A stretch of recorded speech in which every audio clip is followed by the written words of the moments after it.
ಅಂತಾರಾಷ್ಟ್ರೀಯ ಮಹಿಳಾ ದಿನಾಚರಣೆ ಮಾರ್ಚ್ನಲ್ಲಿ ಆಗಬೇಕಾಗಿರ್ತಕ್ಕಂಥದ್ದು ಕಾರಣಾಂತರದಿಂದ ಮತ್ತು ಎಲ್ಲ ತಾಲೂಕಿನಲ್ಲಿ ಈ ಕಾರ್ಯಕ್ರಮವನ್ನ ಮಾಡಿ ಅಂತಿಮವಾಗಿ ಜಿಲ್ಲಾ ಮಟ್ಟದಲ್ಲಿ ಮಾಡಬೇಕು ಅಂತೇಳಿ ತೀರ್ಮಾನ ತಗೊಂಡಿರೋದ್ರಿಂದ ಸ್ವಲ್ಪ ಒಂದು ವಾರ ಮುಂದೆ ಹೋಗಿದೆ. ಆದರೂ ಸಹ ಒಂದು ಒಳ್ಳೆಯ ಕಾರ್ಯಕ್ರಮವನ್ನ ನಮ್ಮ CEO ನಂದಿನಿ ಮೇಡಮ್ ಅವರು ಆಯೋಜಿಸಿದ್ದಾರೆ. ಈ ಕಾರ್ಯಕ್ರಮ ಅವರು ಬಹಳ ವ್ಯವಸ್ಥಿತವಾಗಿ ನಿಮ್ಮೆಲ್ಲರನ್ನು ಸಂಘಟಿತರಾಗಿ ಎಲ್ಲರನ್ನು ಇನ್ವಾಲ್ವ್ ಮಾಡಿಕೊಂಡು ತಾಲೂಕು ಮಟ್ಟದ ಕಾರ್ಯಕ್ರಮ ಮಾಡಿ ಜಿಲ್ಲಾ ಮಟ್ಟದ ಕಾರ್ಯಕ್ರಮವನ್ನು ಆಯೋಜಿಸಿರ್ತಕ್ಕಂಥದಕ್ಕೆ ನಿಮ್ಮೆಲ್ಲರ ಪರವಾಗಿ ಜಿಲ್ಲಾ ಆಡಳಿತ ಪರವಾಗಿ ನಾನು ಸಹ ಅವರಿಗೆ ಅಭಿನಂದಿಸ್ತೀನಿ. ಈ ಒಂದು ಕಾರ್ಯಕ್ರಮದ ಅಧ್ಯಕ್ಷತೆ ವಹಿಸಿರ್ತಕ್ಕಂಥ ನಮ್ಮೆಲ್ಲರ ಪ್ರೀತಿಯ ಶಾಸಕರಾದಂಥ ರವಿಕುಮಾರ್ ಅವರೇ ಮತ್ತು ಮಂಡ್ಯ ಸಕ್ಕರೆ ಕಾರ್ಖಾನೆ ಅಧ್ಯಕ್ಷರಾದಂಥ ಗಂಗಾಧರ್ ಅವರೇ, ಜಿಲ್ಲಾಧಿಕಾರಿಗಳಾದಂಥ ಕುಮಾರ್ ಅವರೇ, ನಿಮ್ಮೆಲ್ಲರ ಈ ಕಾರ್ಯಕ್ರಮಕ್ಕೆ ಮುಂಚೂಣಿ ಜವಾಬ್ದಾರಿಯನ್ನು ತಗೊಂಡಿರ್ತಕ್ಕಂಥ CEO ನಂದಿನಿ ಮೇಡಮ್ ಅವರೇ ಹಾಗೂ ಪೊಲೀಸ್ ವರಿಷ್ಠಾಧಿಕಾರಿಗಳಾದಂಥ ಮಲ್ಲಿಕಾರ್ಜುನ್ ಬಾಂದಂಡೆ ಅವರೇ ಹಾಗೂ ನಮ್ಮ ಮಕ್ಕಳ ಮಹಿಳಾ ಕಲ್ಯಾಣ ಇಲಾಖೆಯ ಡೆಪ್ಟಿ ಡೈರೆಕ್ಟರ್ ಇದ್ದಾರೆ, ಅಗ್ರಿಕಲ್ಚರ್ DD ಇದ್ದಾರೆ, ಸೊ ಮತ್ತು ನಮ್ಮ ವಾರ್ತಾ ಇಲಾಖೆ ಅಧಿಕಾರಿಗಳಿದ್ದಾರೆ, ಆರೋಗ್ಯ ಇಲಾಖೆ ಅಧಿಕಾರಿಗಳಿದ್ದಾರೆ ಮತ್ತು ಮುಂದೆ ಎಲ್ಲ ತಾಲೂಕಿನಿಂದ ಬಂದಿರತಕ್ಕಂಥ ಎಲ್ಲ ಮಹಿಳಾ ತಾಯಂದಿರು ತಂಗಿಯರಿದ್ದೀರಾ, ಮಾಧ್ಯಮ ಸ್ನೇಹಿತರಿದ್ದೀರಾ. ಇದೊಂದು ಒಳ್ಳೆಯ ಕಾರ್ಯಕ್ರಮ. ನಿಮ್ಮೆಲ್ಲರಿಗೂ ಹೆಚ್ಚಿನ ಒಂದು ವ್ಯವಸ್ಥೆ, ಪ್ರಜಾಪ್ರಭುತ್ವ, ಆಡಳಿತದ ಒಂದು ವಿಚಾರ ಮತ್ತು ಈ ನಾಡಿನ ಎಲ್ಲ ವಿಚಾರವನ್ನ ತಿಳ್ಕೊಳ್ಳುವಂತ ಅವಕಾಶಗಳು ಯಾವಾಗ ಬರುತ್ತೆ ಅಂದ್ರೆ ನಾವು 4 ಜನ ಕೂತ್ಕೊಂಡು ಚರ್ಚೆ ಮಾಡಿದಾಗ, ಯಾವ ತರ ಸಮಾರಂಭ ನಡೆದು ಅಲ್ಲಿ ವಿಚಾರಗಳು ಹೊರಗಡೆ ಬಂದಾಗ ಮತ್ತು ಈ ತಾಲೂಕು ಮಟ್ಟದಲ್ಲಿ ಅನೇಕ ವಿವಿಧ ಕ್ರೀಡೆಯನ್ನ ಮಾಡಿದ್ದೀರಾ, ಒಬ್ರಿಗೊಬ್ರು ಪರಿಚಯ ಆಗುತ್ತೆ.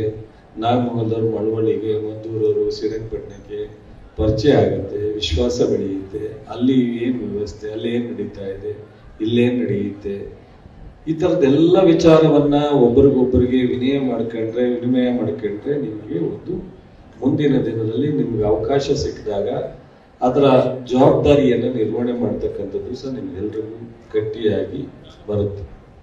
ಆ ರೀತಿ ಇವತ್ತು ಅನೇಕ ಚಟುವಟಿಕೆಗಳನ್ನ ಮಾಡೋದ್ರ ಮೂಲಕ ಅಂತಿಮವಾಗಿ ಈ ಸಮಾರಂಭವನ್ನ ಇವತ್ತು ಆಯೋಜಿಸಿರ್ತಕ್ಕಂಥದ್ದು. ಅನೇಕ ಮಳಿಗೆಗಳನ್ನ ನೋಡ್ಕೊಂಡ್ಬಂದೆ ನಾನು ಬರ್ತಾ. ಇವತ್ತು ನಮ್ಮ ಕಾಂಗ್ರೆಸ್ಸಿನ SM ಕೃಷ್ಣ ಅವರ ಕಾಲದಲ್ಲಿ ಈ ಸ್ವಸಹಾಯ ಸಂಘ, ಶ್ರೀಶಕ್ತಿ ಸಂಘವನ್ನ ಪ್ರಾರಂಭ ಮಾಡಿದ್ರು. ಅದಾದ ಮೇಲೆ ಇವತ್ತವರೆಗೂ ಈ ನಿಮ್ಮ ಸಂಘಟನೆಗೆ ಹೆಚ್ಚು ಸರ್ಕಾರ ಒತ್ತು ಕೊಟ್ಕೊಂಡು ಬಂದಿದೆ. ಮಹಿಳೆಯರಿಗೆ ಪುರುಷರು ಮಹಿಳೆಯರು ಬೇರೆಯವರಲ್ಲ, ಪುರುಷ ಪ್ರಧಾನವಾದಂಥ ರಾಷ್ಟ್ರ ಇದ್ದದ್ದು. ಮಹಿಳೆಯರು ಹೆಚ್ಚಿನ ಸಂಖ್ಯೆಯಲ್ಲಿ ಒಂದಷ್ಟು ರಾಜ್ಯಗಳಲ್ಲಿ, ಒಂದಷ್ಟು ತಾಲೂಕಿನಲ್ಲಿ 50% ಮೀರಿದೆ. ಆದರೆ ಇವತ್ತು ಪುರುಷರು ಮೊದಲಿಂದನೂ ಸಹ ಒಂದು ರೀತಿ ನಿಮ್ಮನ್ನ ಕೆಲವರು ವಿಶ್ವಾಸದಿಂದನೂ ನಡೆಸ್ಕೊಂಡಿದ್ದಾರೆ, ಪ್ರೀತಿಯಿಂದನೂ ನಡೆಸ್ಕೊಂಡಿದ್ದಾರೆ, ಕೆಲವರು ಒಬ್ಬಿಬ್ರು ದಬ್ಬಾಳಿಕೆಯಿಂದನೂ ನಡೆಸ್ಕೊಂಡಿದ್ದಾರೆ. ಅದೇ ರೀತಿ 10% ದಬ್ಬಾಳಿಕೆ ಪುರುಷರು ನಡೆಸಿದ್ರೆ ಕನಿಷ್ಠ 2%, 3% ಮಹಿಳೆಯರು ಪುರುಷರ ಮೇಲೆ ದಬ್ಬಾಳಿಕೆ ಮಾಡಿದ್ದಾರೆ. ಇವೆಲ್ಲ ನೋಡದೇ ಇರಲಿಲ್ಲ. ನೀವೆಲ್ಲ ವಿಡಿಯೋದಲ್ಲಿ ನೋಡ್ತೀರಾ, ಪತ್ರಿಕೆಯಲ್ಲಿ ನೋಡ್ತೀರಾ. ಯಾಕೆಂದ್ರೆ ಗಂಡಸರಿಗೆ ಹೊಡೆದಿರೋ ಹೆಂಗಸರು ಇದ್ದಾರೆ, ಬೈದಿರೋ ಹೆಂಗಸರು ಇದ್ದಾರೆ, ಅದೇ ತರ ಗಂಡಸರು ಇದ್ದಾರೆ, ಇಲ್ಲ ಅಂತ ಹೇಳಲ್ಲ. ಎರಡೂ ಸ್ವಲ್ಪ ಜಾಸ್ತಿ ಕಡಿಮೆ ಇರ್ಬೋದೇ ವಿನ ಸಂಪೂರ್ಣವಾಗಿ ನಾವು ಇದೇ ಇಲ್ಲ, ಇದೇ ಕರೆಕ್ಟ್ ಅಂತ ಹೇಳಲಿಕ್ಕೆ ಆಗಲ್ಲ. ಬಟ್ ಆದ್ರೆ ಭಾರತ ದೇಶದ ಇತಿಹಾಸವನ್ನ ನೋಡ್ಬೇಕು.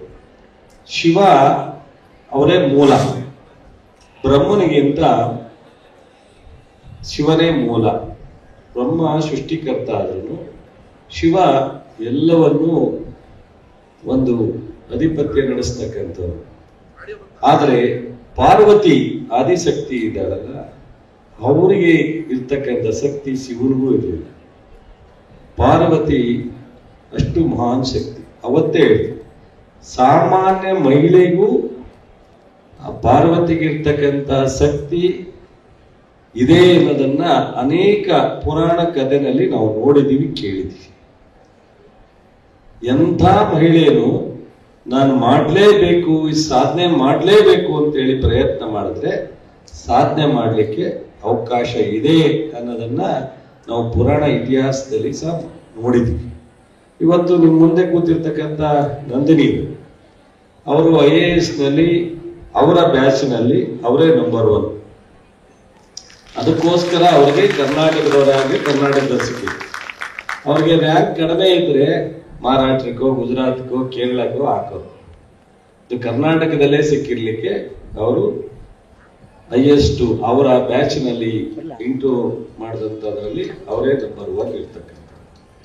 ಸೊ ಇವತ್ತು ನಮ್ಮ ಮಲ್ಲಿಕಾರ್ಜುನ ಆಗ್ಲಿ, ಕುಮಾರ್ ಆಗ್ಲಿ, ಅವರಾಗ್ಲಿ ಯಾಕೆ ಇಷ್ಟೊಂದು ಅವ್ರಿಗೆ ಏನಾರು ಮಾಡಬೇಕು ಅಂತೇಳಿ ಮನಸ್ಸಿನಲ್ಲಿ ತೊಡಕಿದೆ, ಹೆಚ್ಚು ಎಫೆಕ್ಟಿವ್ ಆಗಿ ಮಾಡ್ತಾರೆ, ಹೆಚ್ಚು ತೊಡಗಿಸ್ಕೊತಾರೆ ಅಂದ್ರೆ ಅವರೆಲ್ಲ ಹಳ್ಳಿಗಳಿಂದ ಅವರು ಸಹ ನಮ್ಮಂಗೆ ಗ್ರಾಮೀಣ ಪ್ರದೇಶದ ಸಣ್ಣ ಕುಟುಂಬಗಳಲ್ಲಿ ಬಂದು ಅವರ ತಂದೆ ತಾಯಿಗಳು ಇನ್ನೂ ವ್ಯವಸಾಯ ಮಾಡ್ಕೊಂಡು ಇನ್ನೂ ಸಹ ದೊಡ್ಡ ಏನು ನಾವು ಶ್ರೀಮಂತಿಕೆ ಇರ್ತೀವಿ ಅಥವಾ ಎಲ್ಲ ಯಾವುದೋ ಅಧಿಕಾರದಲ್ಲಿ ಅಥವಾ ದೊಡ್ಡದಾಗಿ ಸರಳವಾದಂಥ ಕುಟುಂಬದಲ್ಲಿ ಬಂದಂಥವ್ರು ಏನಾದರೂ 4 ಜನಕ್ಕೆ ನಮ್ಮಿಂದ ನಾವು ಅಧಿಕಾರ ಇದ್ದಾಗ ಸಹಕಾರವನ್ನ ಮಾಡಬೇಕು ಅಂತ ಬಂದಿರ್ತೇವೆ. ಅದರಿಂದ ನಾನು ಒಂದೇ ನಿಮ್ಗೆ ಹೇಳಿರ್ತಕ್ಕಂಥದ್ದು, ನಿಮ್ಮಲ್ಲಿ ಒಂದು ಸಂಕಲ್ಪ ಇರಬೇಕು. ನಾವು ಆದಷ್ಟು ಒಳ್ಳೆ ಕೆಲಸವನ್ನ ಮಾಡಬೇಕು. ಬೆಳಗ್ಗೆ ಇದ್ರೆ ಒಂದಷ್ಟು ನಮ್ಮಿಂದ ತಪ್ಪಾಗದಂಗೆ ನೋಡ್ಕೋಬೇಕು. ನಾವು ನಮಗೆ ಸಿಕ್ಕದಂತ ಅವಕಾಶವನ್ನ ಸರಿಯಾದ ರೀತಿಯಲ್ಲಿ ಸದುಪಯೋಗಗೊಳಿಸ್ಕೋಬೇಕು. ಸೊ ನಮ್ಮ ಕೈಯಲ್ಲಿ ಆಗಲ್ಲ ಅನ್ನೋ ತರ ದಾರಿನಲ್ಲಿ ಮಾತಾಡದೇ ಇರೋ ರೀತಿಯಲ್ಲಿ ನಾವು ನಮ್ಮ ಜವಾಬ್ದಾರಿಯನ್ನ ನಿರ್ವಹಿಸಿ. ಯಾರು ಹುಡ್ತಾ ಪ್ರೊಫೆಸರ್ ಆಗ್ಲಿಕ್ಕೆ ಸಾಧ್ಯ ಇಲ್ಲ. ಯಾರು ಸಹ ನೋಡಿ, ನಾನು ಒಂದು ಸಣ್ಣ ಹಳ್ಳಿಯಿಂದ ಬಂದು ಜಿಲ್ಲಾ ಪಂಚಾಯತಿ ಬಂದು MLA ಆಗಿ MP ಆಗಿ ಮಂತ್ರಿಯಾಗಿ ಕೆಲಸ ಮಾಡಿ, ಆದ್ರೆ ನಾನು ಎಲ್ಲವನ್ನೂ ತಿಳಿದಿದ್ದೀನಿ ಅಂತ ಹೇಳಲ್ಲ. ನನಗೂ ಅನೇಕ ಕೊರತೆಗಳಿವೆ, ಅನೇಕ ನನ್ನಲ್ಲೂ ನ್ಯೂನತೆಗಳಿವೆ. ಆದ್ರೂ ಎಲ್ಲೂ ಚಲುವರಾಯಸ್ವಾಮಿ ಆಡಳಿತದಲ್ಲಿ ಏನೂ ಮಾಡ್ಲಿಕ್ಕೆ ವಿಫಲ ಆಗಿದ್ದಾನೆ ಅಂತ ತೋರಿಸ್ಕೊಂಡಿಲ್ಲ. ಚಲುವರಾಯಸ್ವಾಮಿ ನಡವಳಿಕೆನಲ್ಲಿ ಹಿಂಗೆ ಏನು ತೋರಿಸ್ಕೊಂಡಿಲ್ಲ. ಅಥವಾ ಬಹಳ ಸ್ವಲ್ಪ ಎಚ್ಚರಿಕೆಯಿಂದ ಹೆಜ್ಜೆ ಇಟ್ಕೊಂಡು ನನ್ನಿಂದ ತಪ್ಪಾಗದಂಗೆ 4 ಜನ ನನ್ನನ್ನ ತಪ್ಪು ಅಂತ ಗುರುತಿಸಿದಂಗೆ ಮಾಡಿ. ಅದೇನಂದ್ರೆ ನಮ್ಮಲ್ಲೇ ಇದೆ, ನಮ್ಮ ಪ್ರಯತ್ನ, ನಾವು ಎಚ್ಚರಿಕೆಯಿಂದ ಇರಬೇಕು. ಅದನ್ನ ಬಿಟ್ಟು ಉಡಾಪೆನಲ್ಲಿ ಮಾತನಾಡಿದ್ರೆ, ನಾನು ಮಂತ್ರಿ ಆಗಿದ್ದೀನಿ ಅಂತ ಗರ್ವ ತೋರಿಸಿದ್ರೆ ನಮ್ಮಲ್ಲೇ ಅನೇಕ ತಪ್ಪುಗಳು ಸಹಜವಾಗಿ ಆಗ್ಬಿಡ್ತವೆ. ನಾವು ಹೊರಗಡೆ ಹೋದ ತಕ್ಷಣನೇ ಅನೇಕರು ಅನೇಕ ತರ ಮಾತನಾಡುವಂತ ಪರಿಸ್ಥಿತಿಗಳು ಬರುತ್ತೆ. ಹಾಗಾಗಿ ನಾವು ಎಲ್ಲವನ್ನು ಕಲ್ತ್ರು ಮಾತ್ರ ನಾವು ಸಾಧಕರಾಗ್ತೀವಿ ಅನ್ನೋದಲ್ಲ. ನಮ್ಮ ತಮಿಳುನಾಡಿನಲ್ಲಿ ಒಬ್ರು ಮುಖ್ಯಮಂತ್ರಿ ಇದ್ರು, ನಾನು ಅವ್ರ ಹೆಸರು ರಿಪೀಟೆಡ್ಲಿ ಹೇಳ್ತಿರ್ತೀನಿ, ಮರ್ತೋಗುತ್ತೆ. ಎಜುಕೇಶನ್ ಇಲ್ಲ, ಕಾಮರಾಜ್. ಅವರು ಶಿಕ್ಷಣದಲ್ಲಿ ಏನೂ ಇಲ್ಲ, 0 ಶಿಕ್ಷಣ ಇಲ್ಲ. ಅದರ ದೇಶದಲ್ಲಿ ಇವತ್ತು ಅವರಂತ ಮುಖ್ಯಮಂತ್ರಿ, ಅವರಂತ ಆಡಳಿತದ ಯಾರು ಇನ್ನೂ ರೀಚ್ ಆಗ್ಲಿಕ್ಕಾಗಿಲ್ಲ. ಇವತ್ತು ಅವರಿಗೆ ಆ ಹೆಸರು ಪ್ರಶಂಸೆ ಇದೆ. ನನಗೆ ಯಾರೋ ಸುಪ್ರೀಂ ಕೋರ್ಟ್ ಚೀಫ್ ಜಸ್ಟಿಸ್ ಒಂದು ರಿಟೈರ್ಡ್ ಆದ್ಮೇಲೆ ಒಂದು ಫಂಕ್ಷನ್ ಕರೆದು, ಎಲ್ಲ ಜ್ಞಾನಕ್ಕಿಂತ ಬುದ್ಧಿವಂತಿಕೆಗಿಂತ ಕಾಮನ್ ಸೆನ್ಸ್ ಬಹಳ ಮುಖ್ಯ ಅಂತ, ಕಾಮನ್ ಸೆನ್ಸ್ ಬಹಳ ಮುಖ್ಯ ಅಂತ ಹೇಳಿ ಸುಪ್ರೀಂ ಕೋರ್ಟಿನ ನಿವೃತ್ತ ಜಸ್ಟಿಸ್. ನಾವು ಜ್ಞಾನ ಗೊತ್ತಿಲ್ಲ, ನಮ್ಗೆ ಇಂಗ್ಲಿಷ್ ಗೊತ್ತಿಲ್ಲ, ನಾವು ಡೆಲ್ಲಿ ನೋಡಿಲ್ಲ, ಬೆಂಗಳೂರು ನೋಡಿಲ್ಲ, ಮಂಡ್ಯ ನೋಡಿಲ್ಲ, ನಮ್ಮ ಕೈಲಿ ಇದಾಗತ್ತ, ಅದು ತೆಗೆದಾಕ್ಬೇಕು. ಅದು ನಿಮ್ಮ ಮನಸ್ಸಿನಿಂದ ಪೂರ್ತಿ ಬೆಳೆಸ್ಬೇಕು. ಅಧಿಕಾರಿಯಾಗಿ ಇವತ್ತು ಸಿಗ್ತದ ಅಥವಾ ಜನಪ್ರತಿನಿಧಿಯಾಗಿ ಸಿಗ್ತದ, ನಿಮ್ಗೆ ಎಲ್ರಿಗೂ ಮಾರ್ಗದರ್ಶನ ಮಾಡಲಿಕ್ಕೆ ಸರ್ಕಾರ ಪ್ರತಿಯೊಂದು ಹಂತದಲ್ಲೂ ಸಹ ನಿಮ್ಗೆ ಅವಕಾಶ ಇದೆ. ಅಥವಾ ಪಕ್ಕದಲ್ಲಿ ತಿಳಿದಿರೋ ಅಂತ ತಿಳ್ಕೊಂಡ್ರೆ ಅದು ಅಪರಾಧ ಅಂತ ತಿಳ್ಕೊಳ್ಳೇಬಾರ್ದು. ಆದ್ರೆ ನಿಮ್ಮಿಂದ ಅನಾಹುತ ಆಗದಂಗೆ ನೋಡ್ಕೋಬೇಕೇ ವಿನ ನೀವು ಇನ್ನೊಬ್ಬರ ಹತ್ರ ವಿಚಾರವನ್ನ ತಿಳ್ಕೊಂಡು ನೀವು ಅದನ್ನ ಪರಿಹರಿಸಿದ್ರೆ ನಿಮ್ಗೆ ಅದು ಅಗೌರವ ಅಲ್ಲ. ನೀವು ಅದು ತಿಳ್ಕೊಂಡ್ರೆ ಮರ್ಯಾದೆ ಹೋಗುತ್ತೆ ಅಂತ ತಿಳ್ಕೊಂಡು ನಿಮ್ಮಿಂದ ಅನಾಹುತ ಆಗುತ್ತಲ್ಲ, ಅದು ದೊಡ್ಡ ಸಮಸ್ಯೆ. ಅದರಿಂದ ನೀವೆಲ್ಲರೂ ಸಹ ಮಹಿಳೆಯರು, ನನಗೆ ತುಂಬಾ ಆಸೆ, ಬುದ್ಧಿವಂತರಾಗಬೇಕು, ಸಮಯ ಪ್ರಜ್ಞೆ ಇರಬೇಕು, ಆದಷ್ಟು ಆಡಳಿತದಲ್ಲಾಗ್ಲಿ ಸಂಸಾರದಲ್ಲಾಗ್ಲಿ ತಮ್ಮ ಗ್ರಾಮದಲ್ಲಾಗ್ಲಿ ಹೊಂದಾಣಿಕೆ ಮಾಡ್ಕೊಂಡು ಹೋಗ್ಬೇಕು. ಒಬ್ಬರಿಗೊಬ್ಬರನ್ನ ಅನ್ಯೋನ್ಯವಾಗಿ ವಿಶ್ವಾಸದಿಂದ ನಡೆಸ್ಕೊಳ್ತಕ್ಕಂಥ ರೀತಿನಲ್ಲಿ ನೀವೆಲ್ಲರೂ ಹೋದ್ರೆ, ಇವತ್ತು ನಮ್ಮ ಸರ್ಕಾರ ನೋಡಿ 5 ಗ್ಯಾರಂಟಿ ನಿಮ್ಮ ಕೈಲಿ ಅಧಿಕಾರ ಸಿಕ್ಕಿದ್ರೆ ನೀವು ಅದನ್ನ ಸರಿಯಾದ ರೀತಿಯಲ್ಲಿ ಮಾಡಬಹುದು ಅನ್ನೋದಕ್ಕೋಸ್ಕರ ಆಶ್ರಯ ಮನೆ ನಿಮ್ಮ ಹೆಸರಲ್ಲಿ ರಿಜಿಸ್ಟ್ರೇಷನ್ ಆಗುತ್ತೆ. ನಿಮಗೆ ಹಾಲು ಹಾಕೋರಿಗೆ ಹೆಚ್ಚಿನ ಮಹಿಳಾ ಸಂಘಕ್ಕೆ ಕೊಟ್ಟಿದ್ದೀವಿ. ಸಹಾಯಧನ 5 ರೂಪಾಯಿ ದಿವಸಕ್ಕೆ. ಈ ರಾಜ್ಯದಲ್ಲಿ 5 ಕೋಟಿ ಸರ್ಕಾರ ಪ್ರತಿ ದಿವಸ 5 ಕೋಟಿ ಹಾಲು ಹಾಕೋರಿಗೆ ನಿಮ್ಮ ರೇಟ್ ಅಲ್ಲದಲ್ಲೇ ಸರ್ಕಾರ ನಿಮ್ಗೆ ಕೊಡುತ್ತೆ. ಇವತ್ತು 4 ರೂಪಾಯಿ ಜಾಸ್ತಿ ಮಾಡಿದವಲ್ಲ, ಬಿಜೆಪಿಯವರು JDS ಅವರು ಬಾಯಿ ಕಮ್ಮಿ ಮಾತಾಡ್ತಾರಲ್ಲ, ನಮ್ಮನ್ನ ಆ 4 ರೂಪಾಯಿ ಅಂದ್ರೆ 4 ಕೋಟಿ ದಿವಸ ಮಾರ್ಕೆಟ್ ನಲ್ಲಿ ಜಾಸ್ತಿ ಮಾಡಿ ಅದನ್ನ ಹಾಲು ಹಾಕುವಂತವರಿಗೆ ಕೊಟ್ಟಿದ್ವಿ ಸರ್ಕಾರ, ಅಥವಾ ಯೂನಿಯನ್ ತಗೊಂಡಿಲ್ಲ. 9 ಕೋಟಿ ಇವತ್ತು ಸಹಾಯಧನ ಹೆಚ್ಚು ಮಾಡ್ರ 9 ಕೋಟಿ ಪ್ರತಿ ದಿವಸ 90 ಲಕ್ಷದಿಂದ 1 ಕೋಟಿ ಹಾಲು ಇವತ್ತು ಶೇಖರಣೆ ಆಗುತ್ತೆ, ಅವರ ಮನೆಗೆ ದುಡ್ಡು ಹೋಗುತ್ತೆ. ಅದಲ್ಲದೆ ಇವತ್ತು 5 ಗ್ಯಾರಂಟಿಯಿಂದ ಪ್ರತಿ ಮನೆಗೆ 2,000. ಎಷ್ಟೋ ಜನ ಬೋರ್ ಹಾಕ್ಸಿದೀವಿ ಅಂತ ಹೇಳಿದ್ರೆ, ಮಕ್ಕಳ ಎಜುಕೇಶನ್ ಮಾಡಿಸ್ತೀವಿ ಅಂತ ಹೇಳಿದ್ದಾರೆ, ಏನೇನೋ ಅವ್ರದೇ ಆದಂತ ಹೆಣ್ಮಕ್ಳುಗಳು ತೋಡ್ಕೊಂಡಿರ್ತಕ್ಕಂಥದ್ದು ನೀವು ನೋಡಿದ್ರಿ.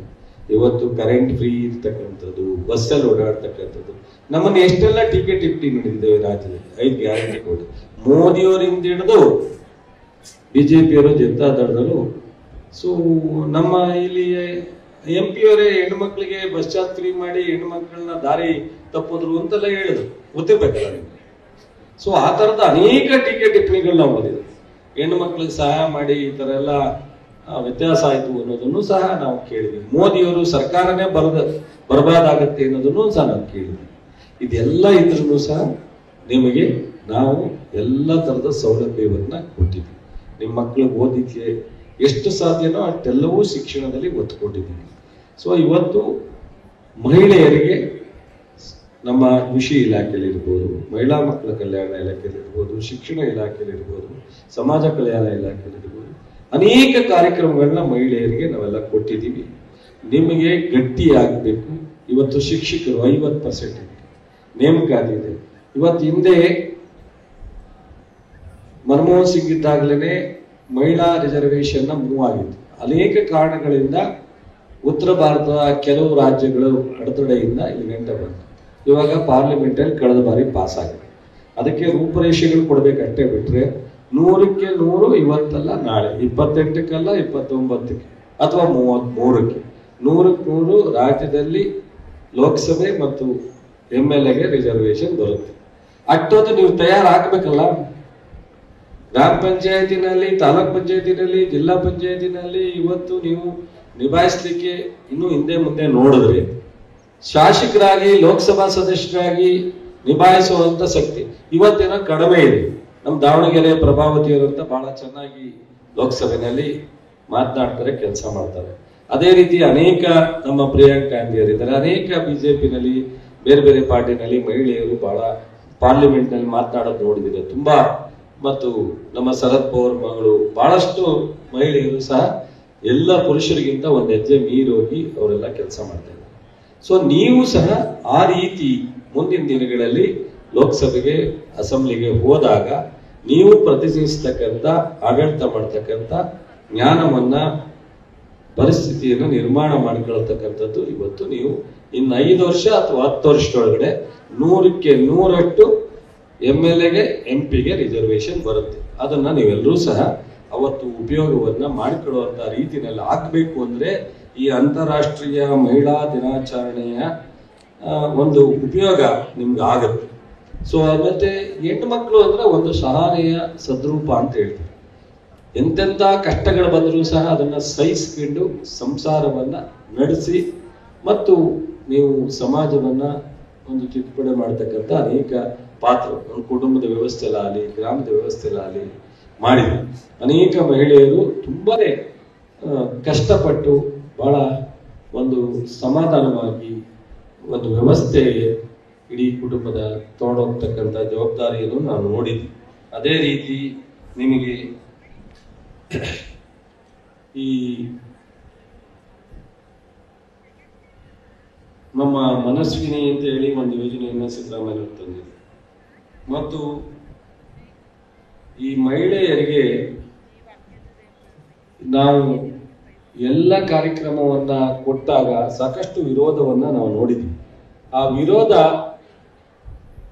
ಕೆಲವರಲ್ಲಿ ಅದೇನಾಗುತ್ತೆ, ನಮ್ಮ ಹಿಡಿತ ಕಡಿಮೆ ಆಗುತ್ತೆ. ಎಲ್ಲಿ ನೀವು ಮನೇಲಿ ಹೋಗಿ ಬೈತಿರಲ್ಲ, ಸರ್ಕಾರ ನನಗೆ ಕೊಟ್ಟಿರೋದು ಅಂತ, ಅವಾಗ ಅವ್ರಿಗೆ ಸ್ವಲ್ಪ ಚುರುಕಾಗುತ್ತೆ.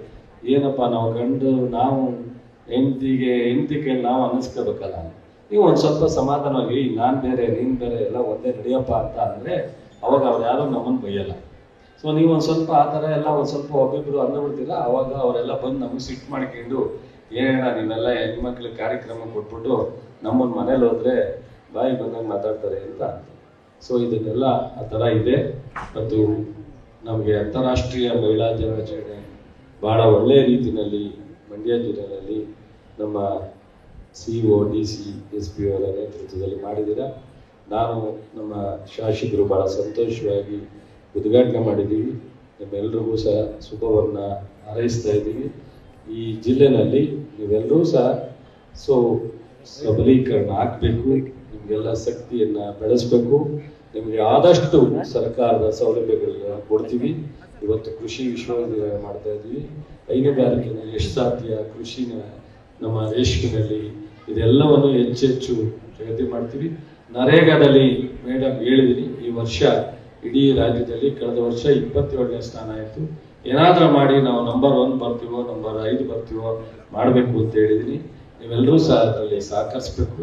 ಗ್ರಾಮೀಣ ಪ್ರದೇಶದಲ್ಲಿ ನೀವೆಲ್ಲರೂ ಸಹ ಆಡಳಿತದಲ್ಲಿರ್ಬೋದು, ಅಧಿಕಾರಿಗಳಾಗಿ ಕೆಲಸ ಮಾಡುವಂಥ ಸಂದರ್ಭ ಇರ್ಬೋದು, ಜನಪ್ರತಿನಿಧಿಗಳಾಗಿ ಕೆಲಸ ಮಾಡ್ತಕ್ಕಂಥದ್ದು ಇರ್ಬೋದು, ಇನ್ನಿತರೆ ಸಾಮಾನ್ಯವಾಗಿ ನಿಮ್ಮ ಸಂಸಾರ ನಡೆಸ್ತಕ್ಕಂಥದ್ದಿರ್ಬೋದು, ಎಲ್ಲರೂ ಸಹ ಒಂದಲ್ಲ ಒಂದು ರೀತಿಯಲ್ಲಿ ಹೊಂದಾಣಿಕೆ ಮಾಡ್ಕೊಂಡು ಹೆಣ್ಮಕ್ಳು ಸಂಸಾರದ ಕಣ್ಣು ಅಂತ ಏನಂತೀವೋ, ಹೆಣ್ಮಕ್ಳು ಈ ಒಂದು ದೇವರ ಸಮಾನ ಹೆಣ್ಮಕ್ಳಿಗೆ ತಾಯಿ. ಪ್ರತಿಯೊಬ್ಬರು ತಾಯಿ ಇರುತ್ತಲ್ಲ, ಹೆಂಡತಿ ಆದರೂ ಒಂದು ದಿವಸ ತಾಯಿ ಆಗ್ತಾರೆ, ಮಕ್ಕಳಾದರೂ ಸಹ ಒಂದು ದಿವಸ ತಾಯಿ ಆಗ್ತಾರೆ.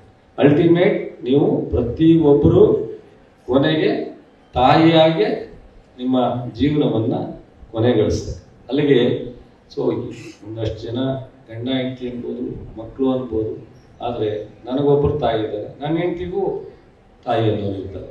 ಅದೇ ರೀತಿ ಪ್ರತಿಯೊಬ್ಬರಿಗೂ ಸಹ ಆ ಒಂದು ಭಾವನೆ ಒಂದು ಒಳ್ಳೆಯ ಇದಿದೆ. ಹಾಗಾಗಿ ಆ ರೀತಿ ನೀವೆಲ್ಲರೂ ಸಹ ನಡೆಸಬೇಕು. ಒಳ್ಳೆಯದಾಗಲಿ. ನಂದಿನಿಯವರಿಗೆ ಮತ್ತೆ ನಿಮ್ಮ ಪರವಾಗಿ ಒಂದು ಅಭಿನಂದನೆ ಹೇಳಿ ಈ ಕಾರ್ಯಕ್ರಮದ ಮೂಲಕ ನೀವೆಲ್ಲರೂ ಆಗ್ಬೇಕು. ನ್ಯೂಸ್ ಫಸ್ಟ್ ನಿರ್ಭೀತಿಯಿಂದ ನಿಮ್ಮ ಪರವಾಗಿ.